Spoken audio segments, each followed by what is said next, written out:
Once upon a time, in a village nestled between the mountains and the rivers of the great savannah, there lived a wise and powerful chief named Kabira. He had 3 sons, each strong, brave, and beloved by the people.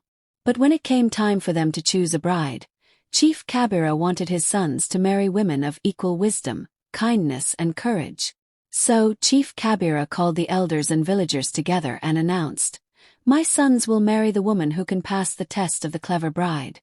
She must be wise, compassionate, and able to see what others do not." The announcement spread through the village like a wildfire, and soon the young women from all around gathered, eager to prove their worth. Chief Kabira then called them to the grand meeting hut and gave each of them a simple, yet mysterious challenge. "You each must bring me a single item that is both invisible and invaluable," he declared. The women were puzzled. How could something be both invisible and invaluable? They mulled over the riddle for days, each trying to outthink the others. One brought the chief a breath of air trapped in a silk cloth, claiming it was life itself. Another brought a jar of fragrant scent, arguing that it was both unseen and precious.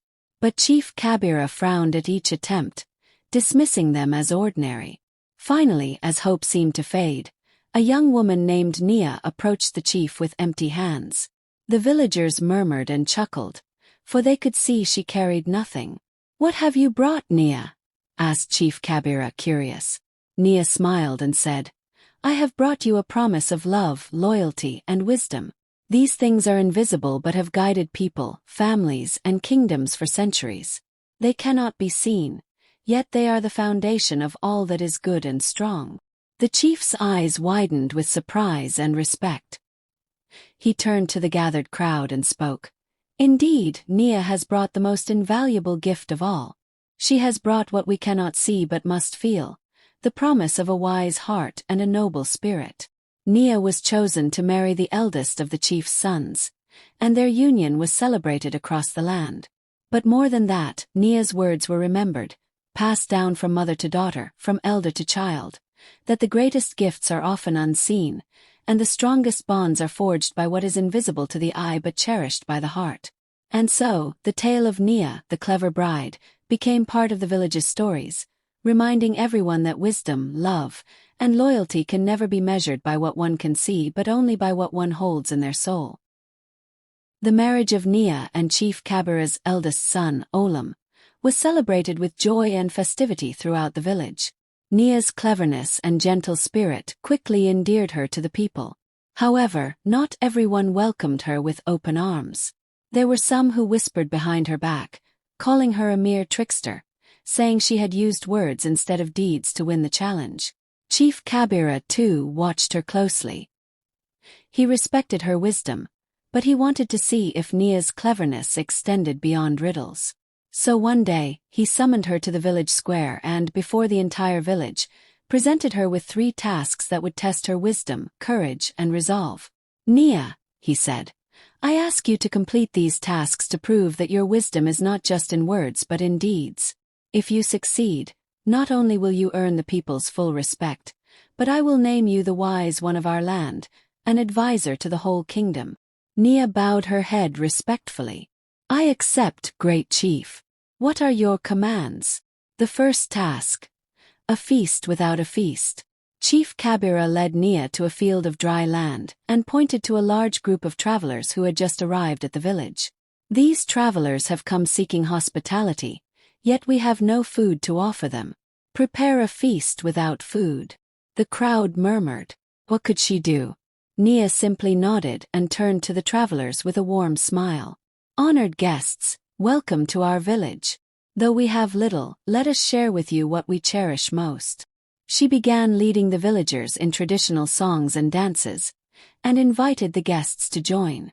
They laughed, sang, and danced together until the sun dipped below the horizon. Nia then spoke. "Today we have shared with you the greatest feast of all: joy, community, and friendship. These will nourish your hearts more than any meal could." The travelers, moved by the welcome, blessed her and the village for their hospitality. Even Chief Kabira nodded approvingly. "You have done well, Nia. But your next task will not be so easy. The second task.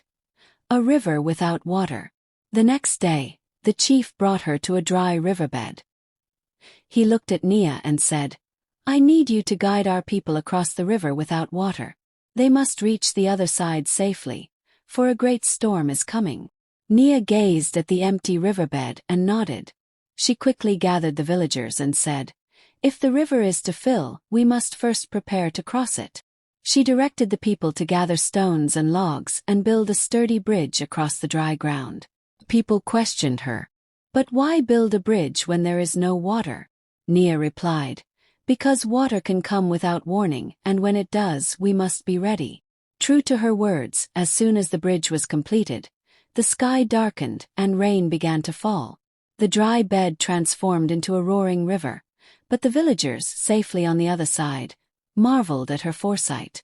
Chief Kabira was impressed. "You have once again shown your wisdom, Nia. But the final task is the most difficult." The final task. A tree that does not bend. The following morning, Chief Kabira led Nia to the edge of the village, where a giant baobab tree stood. This tree is strong and ancient, but it does not bend. When the great winds blow, it will snap and fall. Your task is to protect the tree from the winds without cutting it down. Nia thought carefully. She studied the tree and the land around it for hours until an idea struck her. She called for the villagers to help dig a deep trench around the baobab. Then she instructed them to fill the trench with sand and pebbles. "What will this do?" asked the villagers. "The tree will still break when the winds come." Nia shook her head. "No. When the wind blows, it will shake the sand and pebbles, allowing the roots to sway and bend, just like the grass does. The tree will move but will not break." And so, when the great winds came roaring from the mountains, the baobab swayed gently in its sandy bed, bending and bowing but never snapping. The people cheered, and Chief Kabira smiled broadly. "You have protected the tree, Nia, and shown us all that strength does not lie in rigidity but in the ability to adapt and endure." The wise one of the land.